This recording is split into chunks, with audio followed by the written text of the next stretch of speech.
23 मई 2025 की शाम को एक कार बड़ी तेजी से दिल्ली लखनऊ हाईवे पर दौड़ रही थी। इस कार में कुल 6 लोग सवार थे जो रामपुर जिले के तांडा गांव जा रहे थे। कार अपनी रफ्तार में थी कि तभी सामने एक पुराना टोल प्लाजा आता है। ड्राइवर गाड़ी धीरे करता है और जैसे ही गाड़ी टोल प्लाजा को पार करती है, दो कारें अचानक इनका रास्ता रोक लेती है। कार में मौजूद सभी के सभी 6 लोग बुरी तरह से घबरा जाते हैं कि आखिर ये लोग कौन हैं और इन्होंने हमारा रास्ता क्यों रोका है। अब इनके दिमाग में उथल पुथल मची हुई थी कि तभी उन दो गाड़ियों में से कुछ लोग उतरते हैं। इनमें से एक ने पुलिस की वर्दी पहन रखी थी। वो धीरे से इनकी गाड़ी के पास आता है और कहता है कि हमें आपकी गाड़ी की तलाशी लेनी है। इतना सुनते ही गाड़ी में सवार 6 के 6 लोगों के पसीने छूटने लगते हैं। वो कहते हैं कि भाई साहब, हमारे पास कुछ भी नहीं है। लेकिन इससे पहले कि वो कुछ समझ पाते, कुछ कह पाते, दोनों गाड़ियों में से लोग उतरना शुरू होते हैं और इन 6 लोगों को अगवा कर लेते हैं। अगवा करने के बाद गाड़ी में सवार इन 6 लोगों को धमकाते हुए ये अपहरणकर्ता इन्हें रौंदा इलाके के जंगल में ले जाते हैं।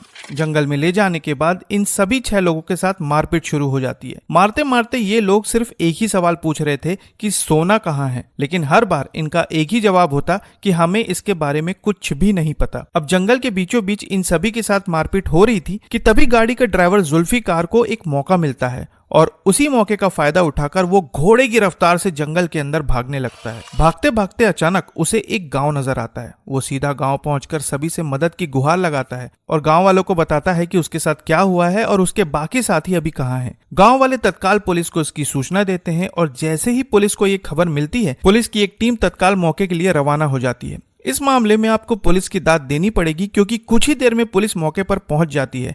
अब पुलिस पूरी सिचुएशन को अच्छी तरह से समझती है क्योंकि उन्हें बाकी लोगों को सुरक्षित वहां से बाहर निकालना था। जिसके बाद पुलिस और अपहरणकर्ताओं के बीच एक मुठभेड़ होती है और इस मुठभेड़ में पुलिस कुछ अपहरणकर्ताओं को पकड़ लेती है और बाकी लोगों को सुरक्षित वहां से बाहर निकाल लेती है। अपहरणकर्ता को हिरासत में लेने के बाद पुलिस थाने लाकर इनसे जरा गर्मा गर्म पूछताछ होती है ताकि ये पता चल सके कि आखिर इन लोगों ने इन 6 लोगों को इतनी प्लानिंग के साथ क्यों अगवा किया था। लगातार इनसे पूछताछ होती रहती है, जिसके बाद ये कुछ ऐसा बताते हैं जिससे पुलिस वालों को अपने कानों पर यकीन नहीं होता। ये कहते हैं कि हमने इन्हें इसलिए अगवा किया था क्योंकि इनके पास लाखों करोड़ों रुपए का सोना है और उसी सोने को पाने के लिए इन लोगों ने इन 6 लोगों को अगवा किया था। अब पुलिस इन 6 लोगों से पूछताछ करती है। वो कहते हैं कि साहब, हमारे पास ऐसा कुछ भी नहीं है, आप हमें चेक कर सकते हैं। लेकिन कुछ अपहरणकर्ता बताते हैं कि सोना आपको इनके पेट में मिलेगा। इतना सुनते ही पुलिस वालों के होश उड़ जाते हैं। इस खबर के बाद पुलिस अब इन 6 लोगों से अच्छी तरह से पूछताछ करने लगती है और पुलिस को कहीं न कहीं शक होता है कि ये जरूर कुछ छुपा रहे हैं। जिसके बाद सबसे पहले पुलिस इन्हें जिला अस्पताल ले जाती है और एक एक करके इन सभी 6 लोगों का अल्ट्रासाउंड करवाया जाता है। कुछ ही देर में रिपोर्ट सामने आती है और डॉक्टर कहता है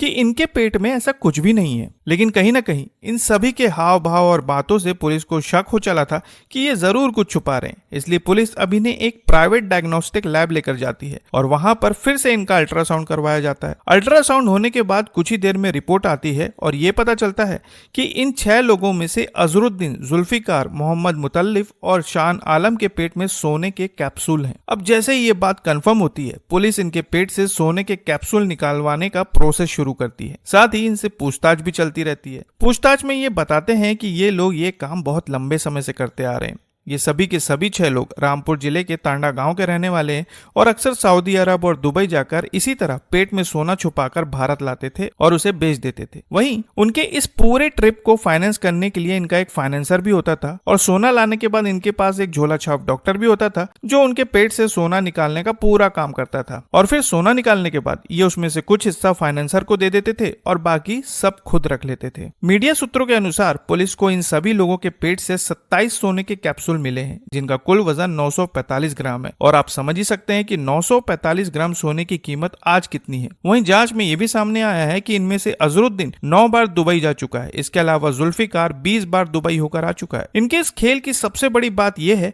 कि टिकट और वीजा निकलवाने के लिए इनके पास एक ट्रैवल एजेंट भी था जो बकायदा इनका टूरिस्ट वीजा निकलवाता था। फिर ये दुबई और सऊदी अरब जाकर सोने की तस्करी को अंजाम देते थे। वहीं कहीं ना कहीं इनके इस खेल की भनक इन अपहरणकर्ताओं को लग चुकी थी, जिसके बाद ये उनके पेट से सोना निकलवाने की पूरी तैयारी में थे। लेकिन अगर मौका देखकर गाड़ी का ड्राइवर वहां से नहीं भागा होता तो शायद ये मामला कभी सामने ही नहीं आता। पुलिस अभी इनकी जांच कर रही है और हो सकता है कि इस रैकेट के तार दूर दूर तक फैले हों। तो साथियों, इस खबर के बारे में आप क्या कहना चाहेंगे? क्या आपने कभी ऐसी किसी तस्करी के बारे में सुना था? कमेंट बॉक्स में जरूर बताइएगा और नई खबरों के लिए चैनल को सब्सक्राइब करना ना भूलें। फिर मिलते हैं साथियों एक नई खबर के साथ, तब तक के लिए आपका बहुत बहुत धन्यवाद।